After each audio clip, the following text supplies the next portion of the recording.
মন্ত্রীর করে সদর এলাকাতে জল নিয়ে হাহাকার।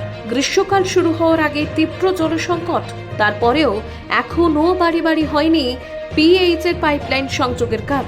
তাই এবার জলের দাবিতে রাস্তায় নামলেন মহিলারা। আমাদের বাড়ি বাড়ি জল নাই, সেই জন্য আমরা বিক্ষোভ করছি। জল টাইম মতো আসছে না, বাড়িতে নল দেওয়া হয়নি। 2-3 বছর থেকে বলেছে বাড়িতে নল দিবে, কিন্তু দেওয়া হয়নি আজও পর্যন্ত, যার জন্য আমরা এই বিক্ষোভ করছি। বাড়িতে কি বলে মোটর লাগানো আছে, কিন্তু জল আসছে না, জলের লিয়ার পাচ্ছে না, যার জন্য গরমের দিন খুবই অসুবিধা জলের। বাচ্চা কাচ্চারও চান টান জামা কাপড় ধোয়া সবই কিছুর অসুবিধা, যার জন্য আমরা যদি জল না পাই, জল না খাই, কি করে বাঁচবো?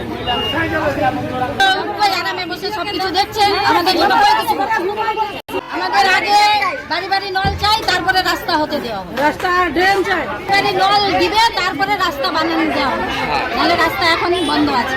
সকাল সকাল হাসপাতালগামী রাস্তার কাজ আটকে জলের দাবিতে পথে বসে টায়ার জ্বালিয়ে তুমুল বিক্ষোভ। বিক্ষোভের মুখে পড়তে হলো তৃণমূলের স্থানীয় পঞ্চায়েত সদস্যার স্বামীকেও। বিক্ষোভ সামাল দিতে এলে মহিলাদের ক্ষোভের মুখে পড়তে হয় পুলিশকেও। যদিও মন্ত্রীর দাবি দ্রুত জলসংযোগ হয়ে যাবে বাড়ি বাড়ি। অন্যদিকে বিজেপির অভিযোগ সদর এলাকাতে তাদের ভোট বেশি থাকায় জল থেকে মানুষকে বঞ্চিত করছে তৃণমূল। সমগ্র ঘটনায় শুরু হয়েছে রাজনৈতিক চর্চা। মালদা জেলার হরিশ্চন্দ্রপুর সদর এলাকা রাজ্যের প্রতিমন্ত্রী তাজমল হোসেনের এলাকা, কিন্তু ওই বিধানসভার অন্যান্য এলাকাতে বাড়ি বাড়ি পিএইচ এর জল পৌঁছে গেলেও সদর এলাকাতেই এখনো হয়নি জল সংযোগের কাজ। এদিকে গ্রীষ্ম আসার আগেই এলাকাতে জলসংকট দেখা গেছে। জলের জন্য ব্যাপক সমস্যায় পড়তে হচ্ছে এলাকাবাসীকে। তাই এদিন হরিশ্চন্দ্রপুর মারোয়ারি পাড়ায় হাসপাতালগামী রাস্তা আটকে টায়ার জ্বালিয়ে বিক্ষোভ শুরু করে এলাকাবাসী। পথে বসে পড়ে এলাকার মহিলারা। রাস্তা সংস্কারের কাজ আটকে দেওয়া হয়। মহিলাদের দাবি আগে জল তারপর রাস্তা। প্রায় 3 ঘন্টা চলে এই বিক্ষোভ সামাল দিতে হিমশিম খেতে হয় পুলিশকেও। পরবর্তীতে পিএইচ এর ইঞ্জিনিয়ারদের সাথে নিয়ে পুলিশ এলে আশ্বাস দেওয়ার পর অবরোধ তুলে নেয় এলাকাবাসী।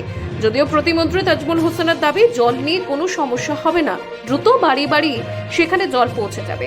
কিন্তু সাম্প্রতিককালে বিভিন্ন নির্বাচনে দেখা গিয়েছে সদর এলাকাতে লিড পেয়েছে বিজেপি, সে কারণে জল থেকে বঞ্চিত রাখা হচ্ছে, এমনটাই বিস্ফোরক অভিযোগ বিজেপি নেতৃত্বের।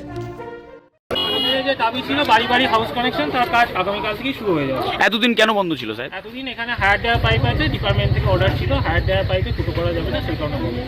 বলছি যে পাইপলাইন বসেছে সেই পাইপটা বারবার ফেটে যাচ্ছে, নিম্নমানের সামগ্রী দিয়ে পাইপলাইনের কাজ করা হয়েছে। টেস্ট হয়ে আছে, সামগ্রীর কোনো অসুবিধা নেই।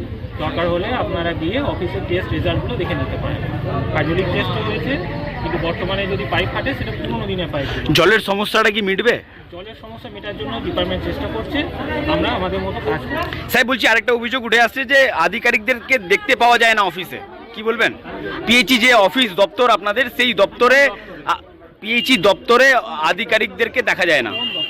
এই যে পিএইচ চন্দ্রপুর, ওখানে কোনো আধিকারিক বসে না, ওখানে যারা আছে সকলেই অপারেটর, তারা কন্ট্রাক্টের থ্রু স্যালারি পায়। তাদের কাজ হচ্ছে সময় মতো ওই পাম্প চালানো, বন্ধ করা, সময় মতো মানুষকে জল দেওয়া।